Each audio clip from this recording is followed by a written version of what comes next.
A ver, pensemos en esto por un momento.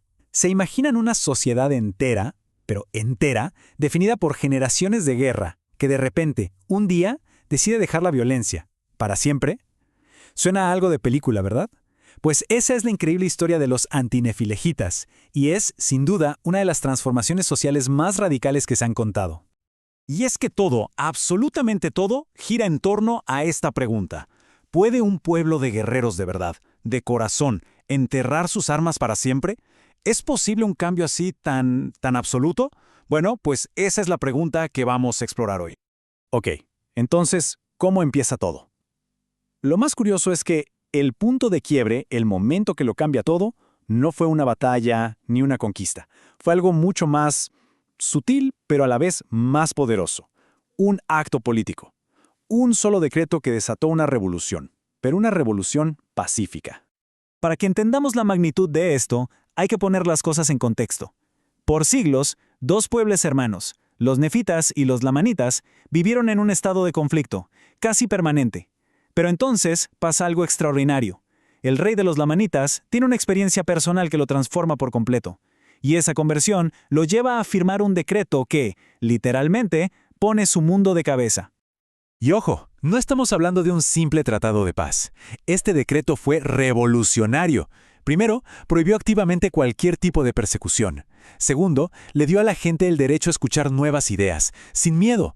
Y tercero, y esto es lo más radical, estableció una libertad religiosa total, sin precedentes.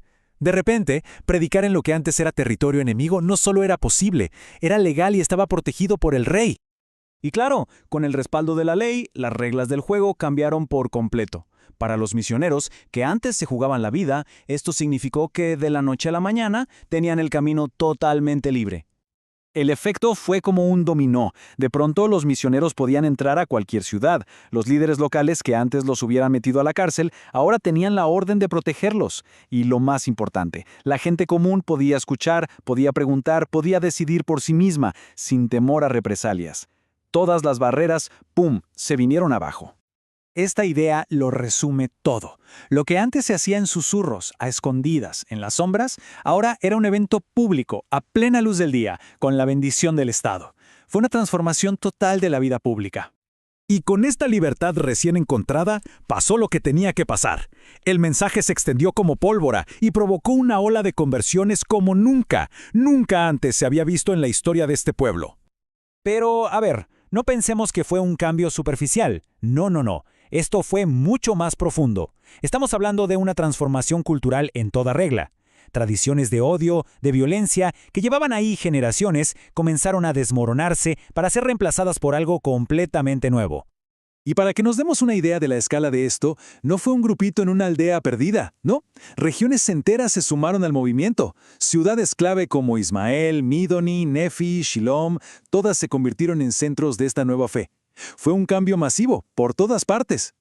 Pero aquí la historia nos da un giro súper interesante. ¿Saben quiénes fueron los únicos que se opusieron de forma sistemática? No fueron los lamanitas. Fueron dos grupos que, irónicamente, descendían de los propios nefitas, los amalequitas y los amulonitas. Su rechazo no era por ignorancia, sino una oposición ideológica muy arraigada. O sea, los enemigos de siempre abrieron su corazón, mientras que los que tenían el mismo origen se cerraron por completo. Una locura. Esta ola de conversión fue tan profunda que dio origen a una identidad colectiva totalmente nueva. Es que ya no podían seguir llamándose como antes, porque sencillamente ya no eran los mismos.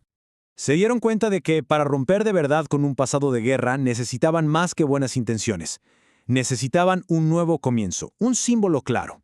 Y ese símbolo fue un nuevo nombre, una nueva bandera bajo la cual unirse todos.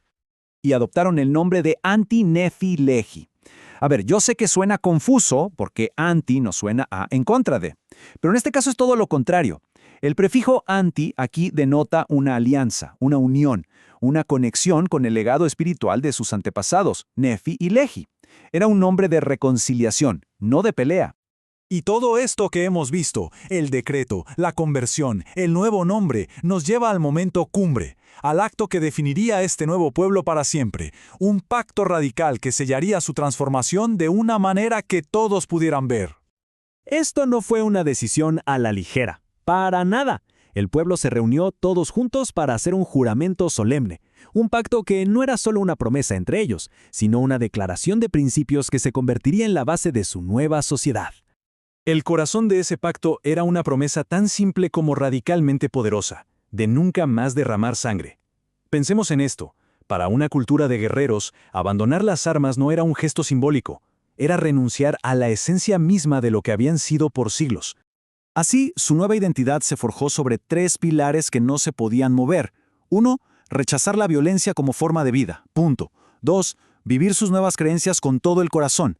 Y 3. Mantener ese pacto sin importar el costo, pasara lo que pasara. Esto no fue una adaptación, fue una reinvención total como pueblo.